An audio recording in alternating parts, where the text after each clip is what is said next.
También antes de entrar al tema, me gustaría que hagamos un ejercicio muy breve de revisar la actitud con la que nos acercamos al mismo. Y sobre todo pensando en cuando nos referimos y hablamos de nuestras iglesias locales. Creo que tenemos la facilidad de pensar de una forma muy negativa o pesimista sobre nuestras iglesias. Y cuando empezamos a hablar de ellas parece que solo le vemos defectos, como si no tuviesen ningún remedio, ninguna solución. Pero por ahí no van los tiros de esta plenaria, ni mucho menos. Al contrario, la idea es que podamos construir y que podamos edificar y ayudar a edificar la iglesia, que podamos aportar aunque sea un pequeño granito de arena. Debemos tener claro que la iglesia es el cuerpo de Cristo, con todos sus defectos, con todas sus imperfecciones, el cuerpo de Cristo por el que Él murió, y que a través de Él Dios quiere transformar el mundo y transformar nuestras vidas. Centrándonos en el tema de la plenaria, la iglesia en el trabajo, vamos a intentar responder a dos preguntas. La primera es, ¿por qué la iglesia debe preparar a sus miembros para el lugar de trabajo? ¿Por qué es importante que la iglesia lo haga? Y la segunda cuestión es, ¿cómo podemos ayudar a que la iglesia prepare a sus miembros para el trabajo? ¿Qué podemos hacer? Vamos a por la primera. ¿Por qué la iglesia debe preparar a sus miembros para el lugar de trabajo? ¿Por qué es importante que lo haga? La primera razón es que la misión de la iglesia no es otra que participar de la misión de Dios. Como Chris Wright dice en su excelente y extenso libro La misión de Dios, que la misión no es nuestra, la misión es de Dios. No es que Dios tenga una misión para su iglesia, sino Dios tiene una iglesia para llevar a cabo su misión en el mundo. La iglesia es el instrumento que Dios ha escogido para desarrollar su misión en esta tierra. Desde Génesis hasta Apocalipsis nos encontramos con un Dios en misión, es un Dios misionero, es un Dios que decide enviar a su Hijo. En ningún momento el hombre quiere buscarlo, sino que Dios decide enviar a su Hijo con el propósito de reconciliar y restaurar todas las cosas con Él. Pero además se nos dice que a nosotros se nos ha encargado nada más y nada menos que el ministerio de la reconciliación. Nosotros se nos llama embajadores, es decir, allá donde vamos, vamos representando a Cristo. Y esto incluye, lógicamente, el lugar de trabajo. De esta misión se derivan tres aspectos que son fundamentales que la iglesia puede desarrollar como parte de su llamado. El primero de ellos es que la iglesia está llamada a hacer todo como para el Señor, que es a Cristo realmente a quien servimos. Como el apóstol Pablo escribiría en su carta a la iglesia de Colosas, y todo lo que hagáis, y todo es todo lo que hagáis, hacedlo de corazón como para el Señor y no para los hombres, es a Cristo a quien servís. En segundo lugar, otro aspecto que la iglesia debe desarrollar, está llamada a discipular y a preparar a sus miembros para todo lo que hacen. Es decir, estamos llamados a ir y capacitar a todos los que se vayan sumando al cuerpo de Cristo. ¿Para qué? Para que lleven fruto en donde estén y para que el pueblo de Dios crezca. El mismo Pablo, en esta ocasión escribiendo a la iglesia en Éfeso, les decía, y él dio a algunos el ser apóstoles, a otros profetas, a otros evangelistas, a otros pastores y maestros, a fin, con el propósito de capacitar a los santos para la obra del ministerio, para la edificación del cuerpo de Cristo.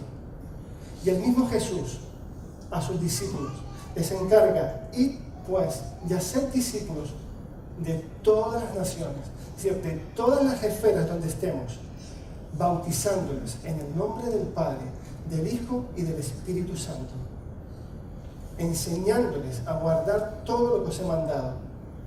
De aquí, yo estoy con vosotros todos los días hasta el fin del mundo.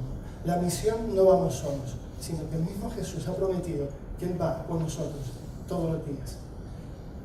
Y la tercera aspecto que debe incluir el llamado a la iglesia es que la iglesia debe implicarse de una forma positiva en la sociedad en la que está.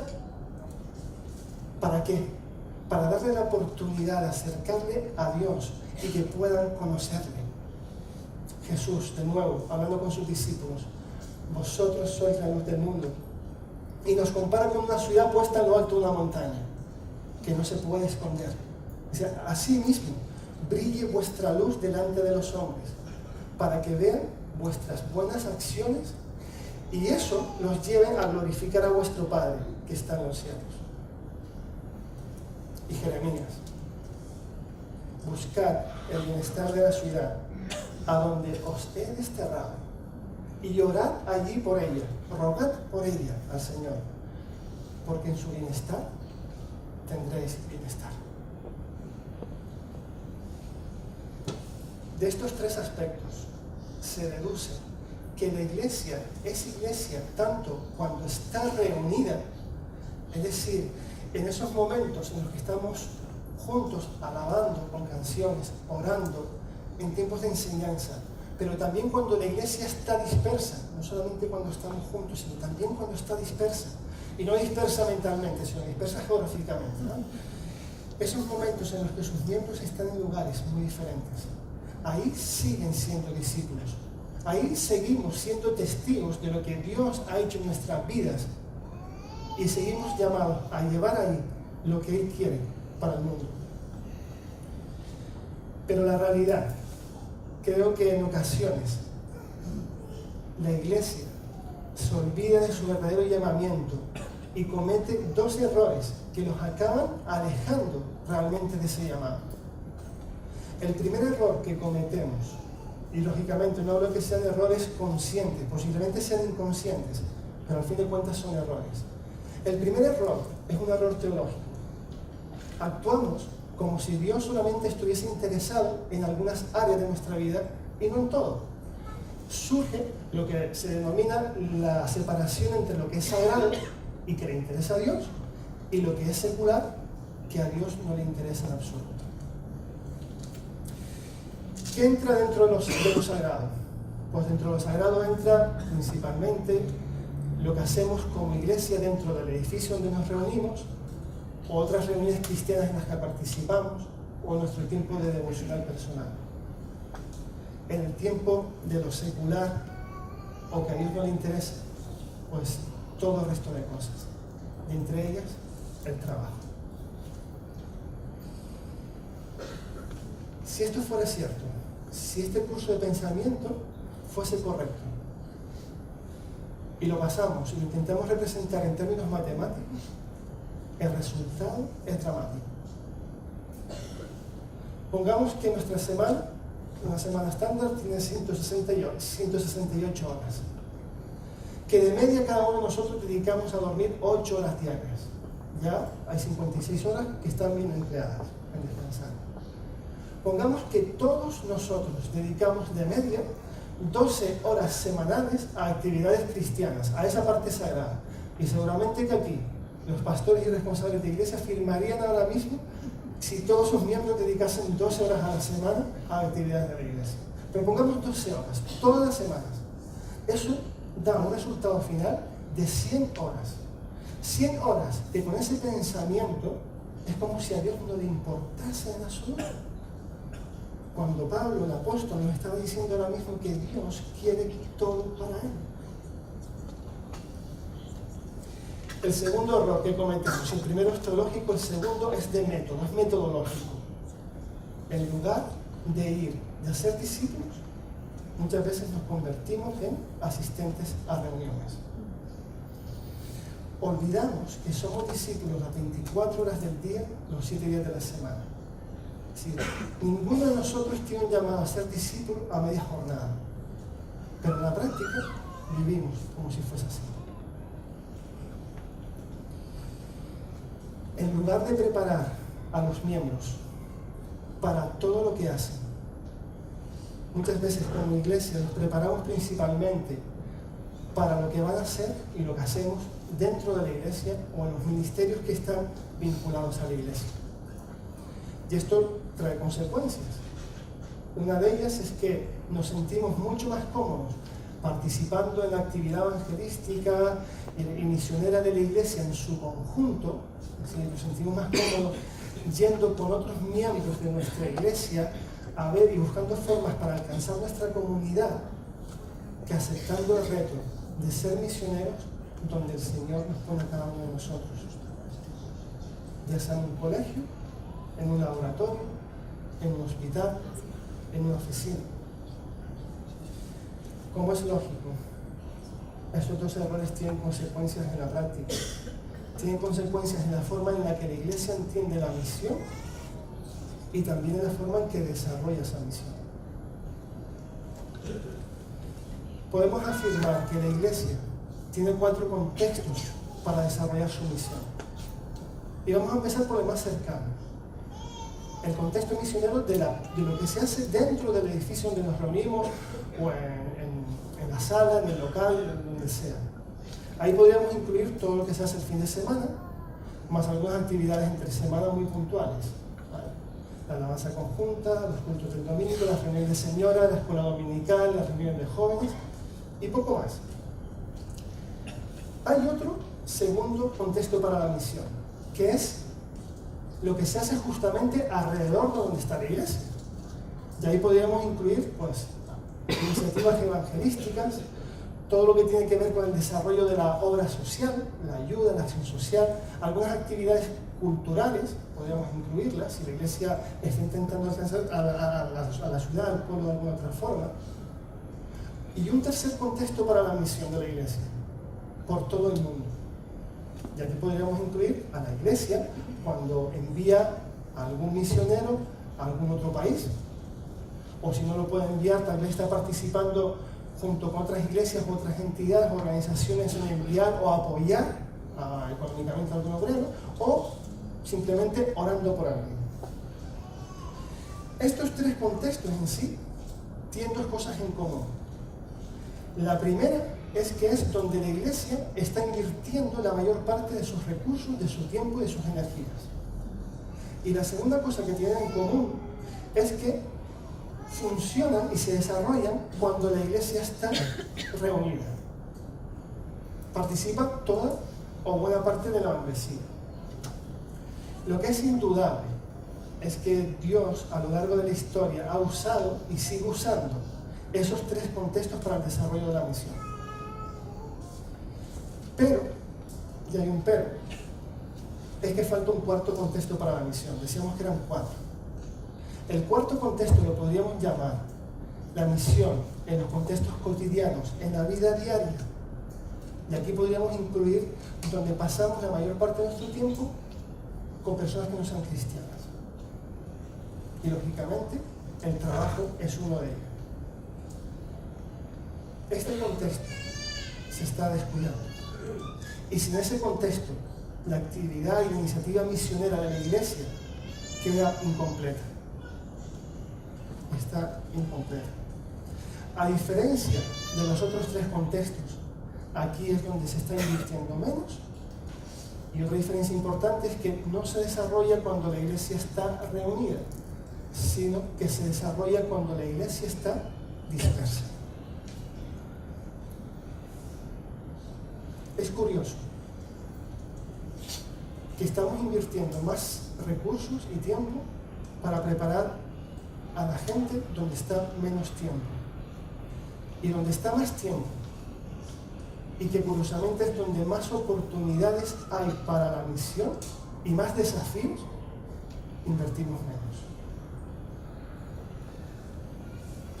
El mundo laboral en concreto tiene una especial importancia e interés para la misión. ¿Por qué? En primer lugar, porque es donde pasamos más tiempo, muchos de nosotros, al menos como profesionales, es donde más tiempo pasamos y donde más energía invertimos. El mundo laboral también es donde se desarrollan muchas de las ideas y se toman decisiones que van a acabar afectando a la sociedad. El lugar de trabajo es donde más relaciones desarrollamos. Tenemos más conocidos, vinculados al trabajo que tal vez personas que viven en nuestro mismo edificio, en nuestra calle o en nuestra ciudad. Las personas con las que nos relacionamos más y que no son cristianas están en el lugar de trabajo. Y por último, en el lugar de trabajo es donde normalmente, casi de forma diaria, nuestra fe se va a ver puesta a prueba con mayor frecuencia. El lugar de trabajo, además, está dando la oportunidad a que otros que nunca se han planteado ir a una iglesia estén viendo realmente en qué consiste eso de ser cristiano o de seguir a Cristo. ¿Por qué? Porque se estarán viendo todos los días.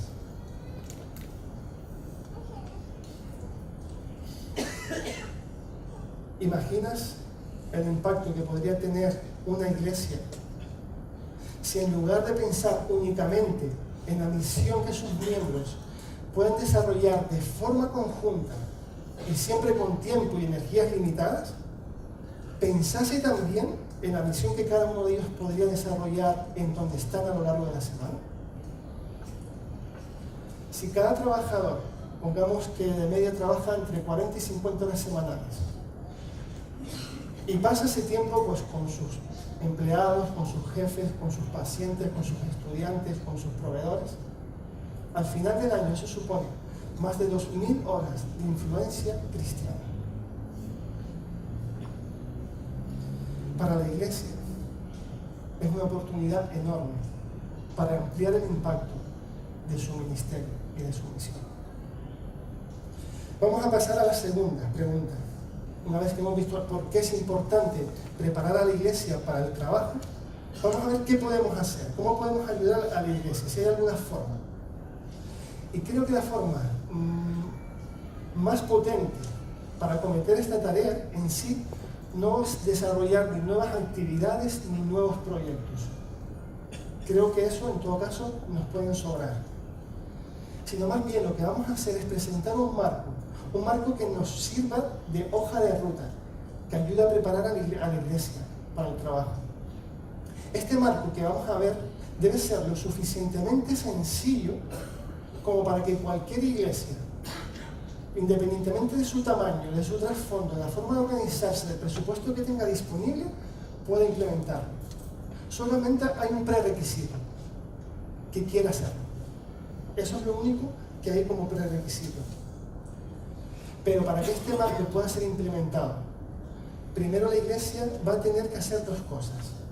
Va a tener que responder a dos desafíos y va a tener que desarrollar tres convicciones. Que esas convicciones serán los pilares sobre los que se asiente ese marco. Los dos desafíos a los que la iglesia debe responder si quiere preparar a sus miembros para el trabajo. El primer desafío es a la propia cultura de la iglesia. Es decir, a las historias que cuenta, por ejemplo, a sus valores, a sus creencias, a la forma en la que hacen las cosas. Cuando queremos cambiar la cultura es para intentar pasar de un modelo centrado en lo que se hace cuando estamos todos juntos y que está basado en el tiempo libre de las personas, a querer desarrollar un modelo que sea mucho más integrador, que recoja las 24 horas del día y los 7 días de la semana, tanto cuando estamos juntos como cuando no lo estamos.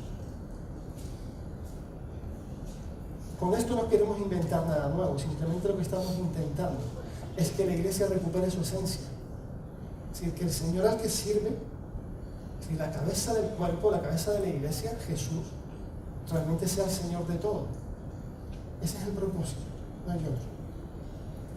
Con este cambio de cultura, lo que estaremos consiguiendo es incorporar ese cuarto contexto para la misión, el de la vida diaria, que es el más descuidado. Debemos hacer ver a los miembros de nuestras iglesias que el trabajo no es un mal menor, ni el precio que hay que pagar para después poder estar en la iglesia y para apoyar a la iglesia, sino que realmente el trabajo importa a Dios, e importa y es importante para la misión. Para que la iglesia pueda desarrollar su labor de ser discípulos y misioneros para el lugar de trabajo, Lo importante no es que comiencen a pensar en programas específicos orientados al lugar de trabajo. Lo importante es poner el discipulado integral, el discipulado para toda la vida, para todas las áreas, en el centro de la vida de la iglesia. Lo que sí puede hacer una iglesia es simplemente reajustar o reorientar lo que ya está haciendo.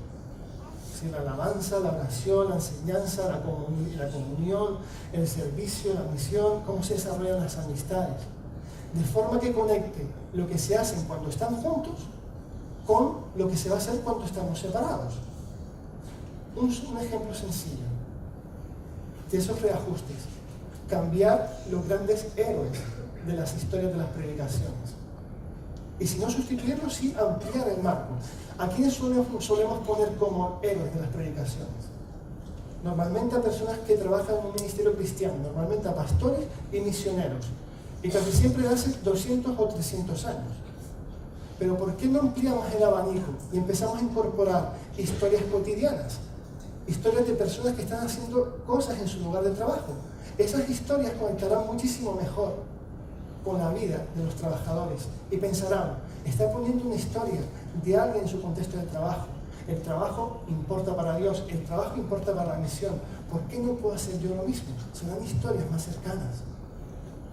El segundo desafío que debemos plantearnos es que el cuidado y la formación de la iglesia no procede únicamente del liderazgo, sino que es una responsabilidad de todos los miembros, de todos.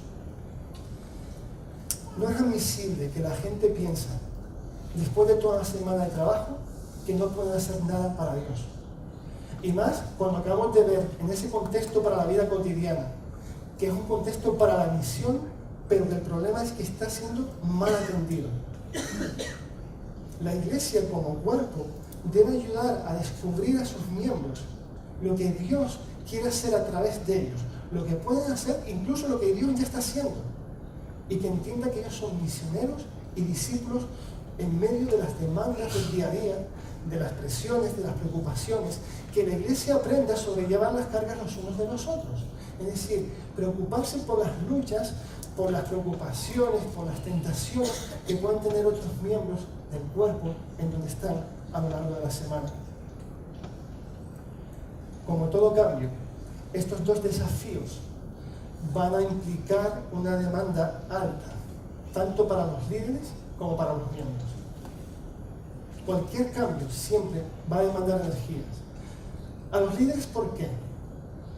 Porque van a tener que pasar de medir el impacto que está teniendo su trabajo, el trabajo de la iglesia, no solo por lo que ven que pasa los domingos cuando estamos juntos, y que normalmente son cálculos numéricos.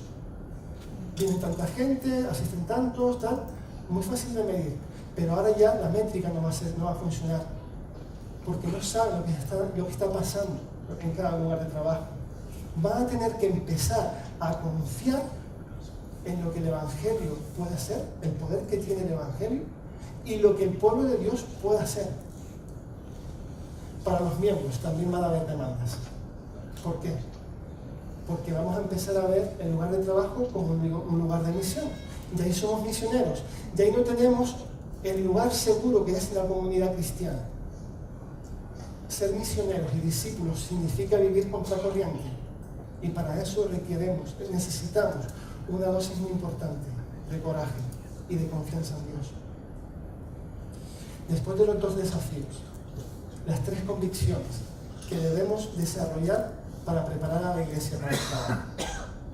La primera convicción: los discípulos crecen cuando están en un lugar, en un contexto misionero. Y me explico. Sin un contexto para la misión es prácticamente imposible crecer como discípulos. Si no tenemos un lugar donde aplicar todo lo que estamos aprendiendo, ya sea de las predicaciones, de la lectura bíblica, de los devocionales, etc., si no tenemos ese contexto donde aplicar eso, se va a quedar simplemente en conceptos abstractos. Una iglesia, cuando está preocupada en desarrollar a sus miembros para un discipulado en donde están, conseguirán automáticamente que las implicaciones del Evangelio para esas personas sean mucho más profundas. ¿Por qué? Porque van a estar constantemente comparando lo que la Biblia dice que nosotros debemos ser y lo que somos, y lo que el mundo nos dice que debemos ser y lo que somos. Si aplico todo lo que estoy aprendiendo en las predicaciones a mi lugar de trabajo, automáticamente intentaré ver cómo, en un cierto momento, cómo puedo aplicar eso a mi realidad. Y necesitamos hacer ese ejercicio de aplicar lo que aprendemos, lo que leemos a nuestras situaciones cotidianas. La segunda convicción es que el liderazgo de la iglesia sirve tanto a la iglesia cuando está reunida, pero también cuando está dispersa geográficamente. Y esto es todo un desafío, porque a medida que se amplían los contextos para la misión, el liderazgo debe aprender a responder a nuevas cuestiones. Es decir, ¿dónde vamos a invertir?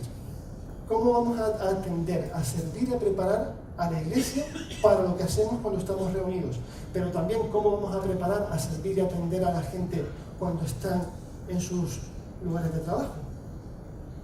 ¿Para qué contexto debemos preparar más a las personas? ¿Para lo que vamos a hacer aquí o para lo que van a hacer fuera? ¿Cómo vamos a plantear esas 12 horas semanales? ¿Cómo se van a relacionar esas 12 horas con las otras 100 horas? Porque no son realidades independientes. Las 12 horas de actividades conjuntas deberían repercutir en las 100 horas que estamos cada uno separados. Y al mismo tiempo, esas 100 horas que pasamos cada uno dispersos, las experiencias que vivimos ahí, las deberíamos traer a la iglesia para que den forma a esas 12 horas que pasamos juntos. Las cuestiones que se enfrentan en el trabajo, las preguntas que surgen, los dilemas son importantes, pero muchas veces nos encontramos en que no sabemos muy bien cómo conciliar la fe con las situaciones del día a día. Y el problema no es tanto que no sepamos solo cómo compartir la fe y el Evangelio, sino el problema también es que no sabemos cómo vivir las implicaciones del Evangelio como médico, como abogado, como empresario, como empleado o como consumidor. La tercera convicción: la iglesia ayuda a cambiar a la gente. La iglesia no deja a la gente igual, la iglesia no nos deja igual. Como iglesia amamos a Jesús y queremos vivir vidas coherentes, ser genuinos, íntegros, pero sabemos que muchas veces no lo conseguimos, que somos muy incongruentes, que nos equivocamos. Y ahí es donde la iglesia debe hacerse una pregunta, y una pregunta que sea honesta. ¿Estamos comprometidos a crecer mutuamente, a ayudarnos a crecer mutuamente? Si la respuesta es afirmativa, entonces la iglesia está comprometida en querer hacer discípulos para toda la vida, pensando en la diferencia que pueden hacer en donde el Señor nos ponga. Cuando estamos comprometidos en trabajar de esa forma como iglesia, la principal preocupación no va a ser desarrollar una iglesia más grande, sino la principal preocupación va a ser desarrollar personas más grandes. Y es muy diferente. La enseñanza y la predicación son muy importantes en la iglesia, en la vida de la iglesia es clave. Pero también es necesario que aprendamos a desarrollar el discipulado en todo lo que hacemos durante esas horas que estamos conjuntos. Es decir, la experiencia, la vivencia de comunidad es en sí misma y debe ser en sí misma una experiencia discipulada. Por ejemplo, ¿cómo resolvemos los conflictos entre nosotros? ¿Cómo usamos las palabras para no dañar la comunidad? ¿Cómo nos tratamos? Eso es un aprendizaje que lo podremos llevar después a nuestros lugares de trabajo. El ver, por ejemplo, si surge un problema externo a la iglesia y que termina hiriendo y dañando a la iglesia, si la forma en que los líderes respondan a esa situación va a ser un ejemplo claro para que después como profesionales podamos llevarlo y resolver situaciones que surjan en un sindicato, en un hospital, en un claustro de profesores. estaremos aprendiendo de nuestras experiencias diarias y cotidianas vividas en la comunidad cristiana. Y eso no lo podemos ni obviar ni descuidar. Y por último, ya pasamos al marco. Al marco que nos va a ayudar a preparar a la iglesia para el trabajo. La intención de este marco no es generar todo un modelo completo de actividades, objetivos, principios, indicadores para que cualquier iglesia coge y lo encaje. No. Va a ser algo mucho más sencillo. Va a ser simplemente una hoja de ruta. Ciertos ítems, ciertos indicadores en el camino para ayudarnos a avanzar en cuanto a la visión de tener a la iglesia preparada para el trabajo. Consiste en 6 dinámicas que ahí están representadas. Y la idea de esas 6 dinámicas es ayudar a la iglesia a pasar de una cultura centrada principalmente en lo que hacemos cuando estamos reunidos a desarrollar una cultura que esté centrada principalmente a preparar a los miembros para cuando están solos. Ese es el objetivo del marco. Y cuando estás solo, nosotros lo estamos aplicando como profesionales y graduados al trabajo. En sí son muy simples, por lo cual no es difícil realmente el asumirlos, pero hay que desarrollarlos. Esas 6 dinámicas van a funcionar como un sistema, es decir, los avances en una producirán avances en otra y los retrocesos en unos perjudicarán a las otras. Vamos a por la primera, desarrollar una visión integral de la vida. Cualquier viaje comienza con una visión.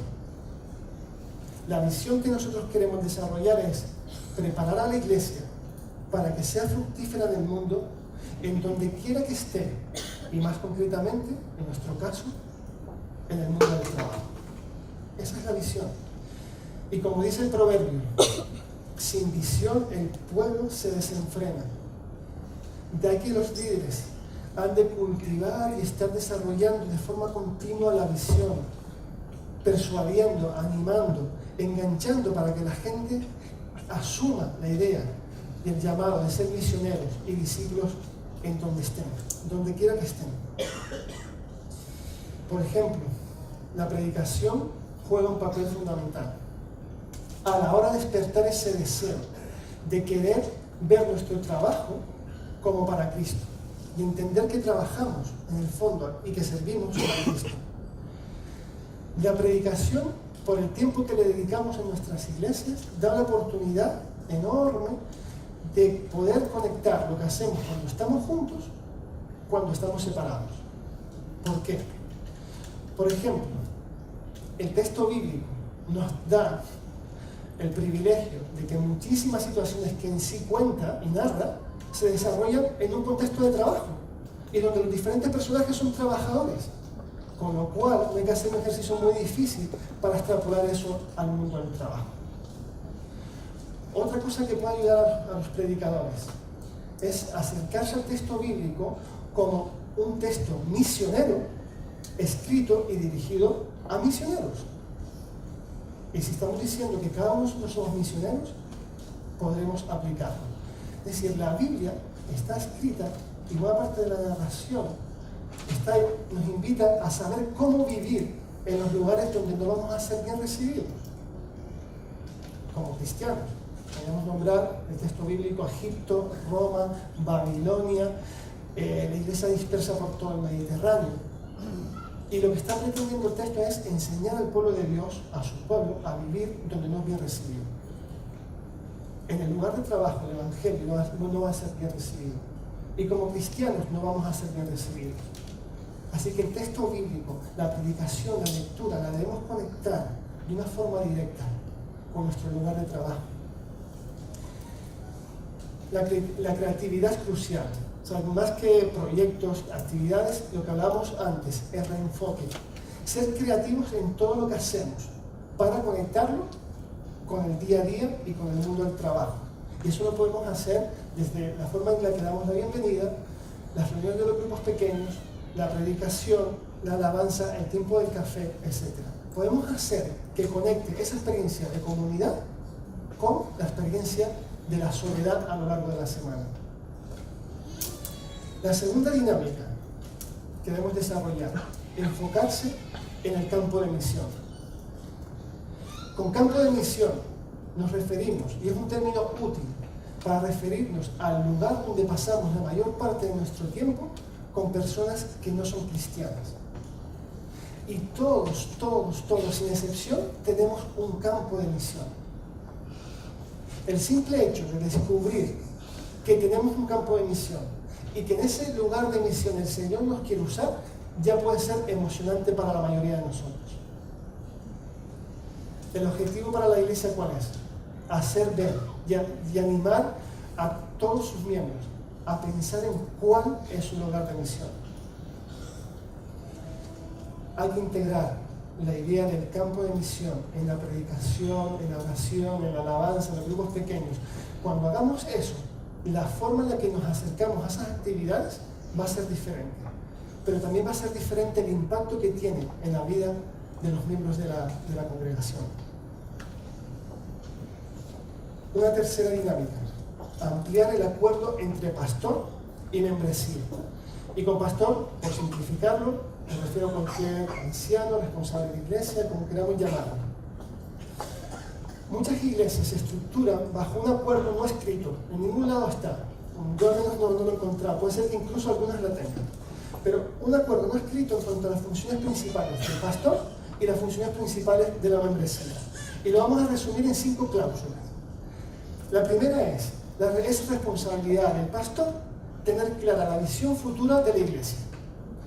La segunda cláusula es responsabilidad de la congregación apoyar esa visión, invertir en ella y difundirla.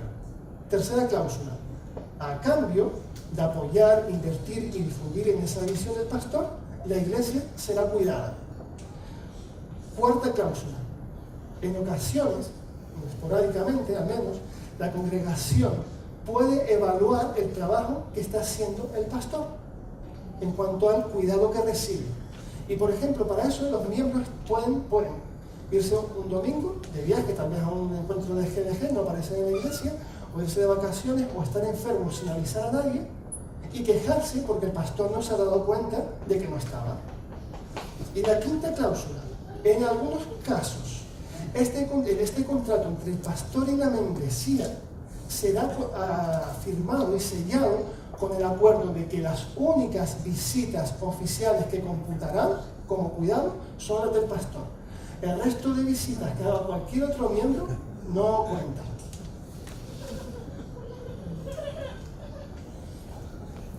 Al escuchar estos puntos, posiblemente nos pueda parecer irónico y exagerado. Y creo que en parte lo es.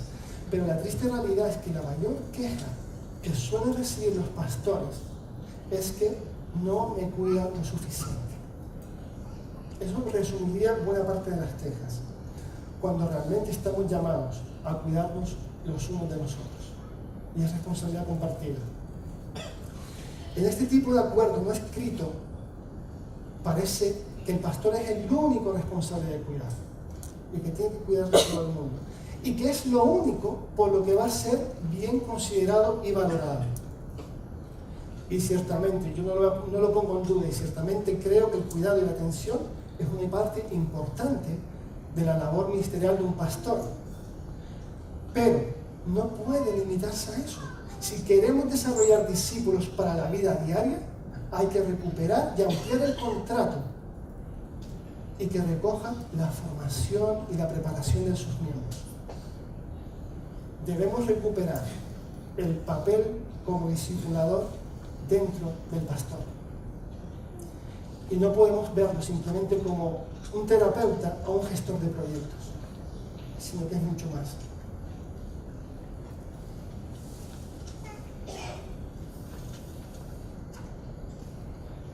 Cuarta dinámica, desarrollar un comité. Y esta es muy sencilla. Si queremos llevar a cabo una visión y que implica un cambio, si no hay un grupo dinamizador, no se va a hacer. Ese grupo debe ser lo suficientemente heterogéneo como para que recoja todo el espectro de la iglesia.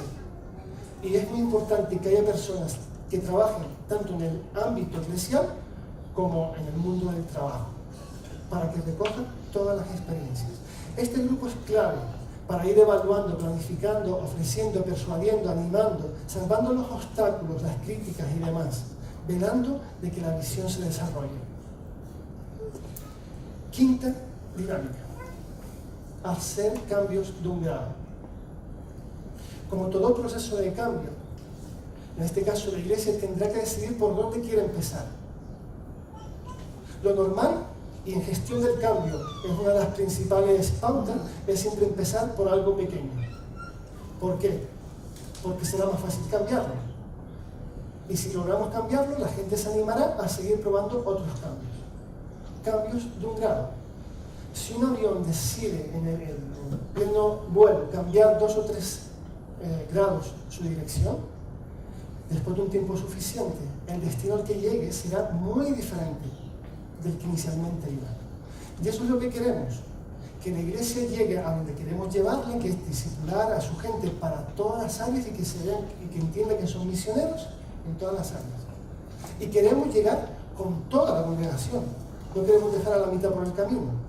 Así que los cambios de un grado, aunque a veces sean imperceptibles, que parezcan que son pequeñas cosas, pero el objetivo es a largo plazo. Algunos ejemplos de cambio de un grado sencillos. Por ejemplo, cambiar los fondos de las letras de las canciones que cantamos.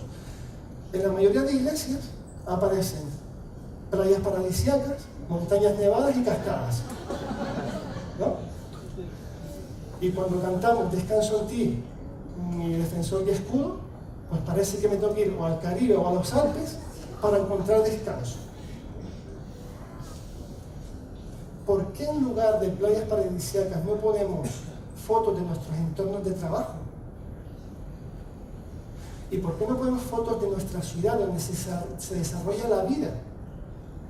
Que de forma que cuando cante Descanso en ti, mi defensor y escudo, en lugar de pensar que me tengo que escapar a los Alpes, piense: esta semana el Señor estará conmigo en la reunión difícil que tengo con un cliente.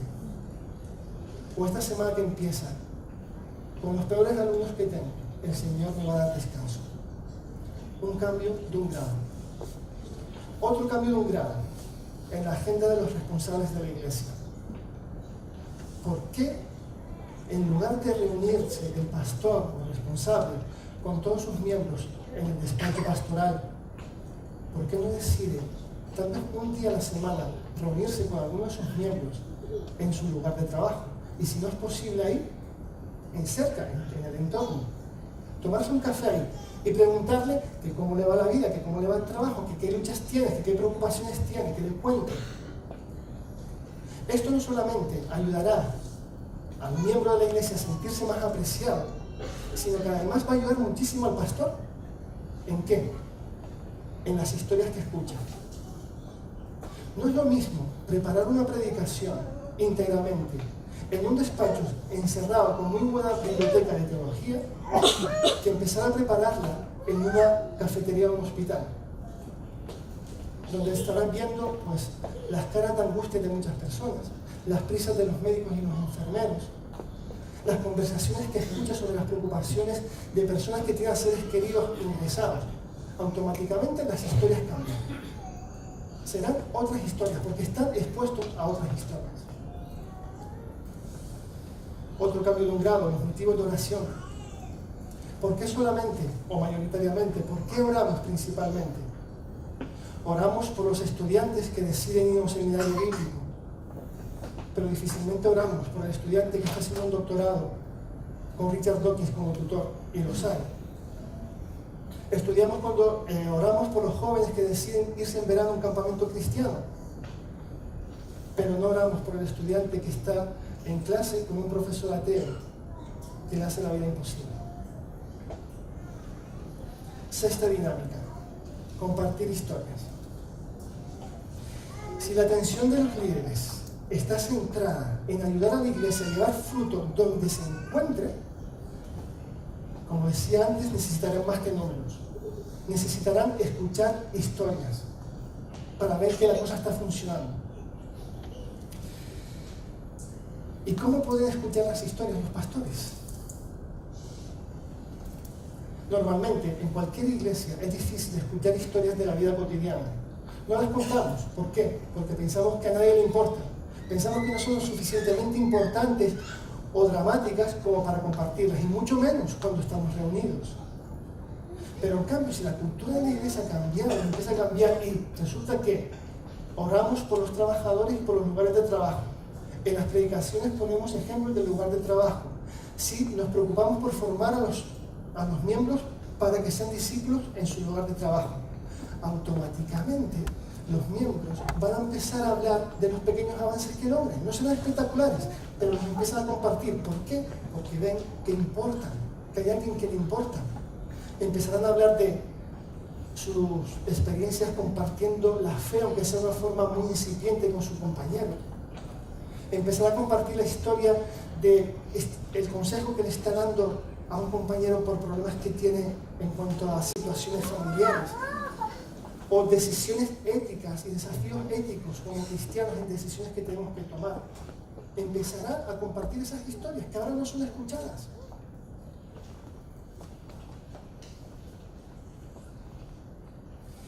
En ocasiones, los líderes no escuchan estas historias, no porque no les interesa, y tenemos que ser justos. No las escuchan simplemente porque están muy ocupados con otras personas. Un líder de iglesia normalmente pasa su tiempo con tres tipos de personas. La primera de ellas son todas las personas que llevan el día a día de la iglesia. Pues hay que hablar de planificación, de evaluación, de buscar nuevos voluntarios, de los conflictos que surgen, etc. El segundo grupo de personas con las que más habla un pastor son personas que necesitan el cuidado pastoral en momentos de crisis. Y cuando normalmente llega alguien al pastor por una crisis, llega desfondado. No llega de una fase preventiva, sino casi tenemos que llevarlo entre cuatro para poder que el pastor hable con él. Y el tercer grupo de personas con las que más tiempo pasa un pastor son personas que están llegando a la iglesia, que tal vez tienen inquietudes acerca de la fe, personas que quieren tal vez bautizarse, o personas que son de la comunidad y con las que desarrollamos proyectos conjuntos, el ayuntamiento, un ministerio, con la consejería, etc. Así que las personas, el resto que no entra en esta categoría, un trabajador normal que está haciendo un trabajo fantástico en su lugar de trabajo y que tiene experiencias para contar, simplemente no llegan al pastor porque no están en su radar, están fuera, o sea, no demandan el tiempo del pastor. ¿Qué puede hacer el líder?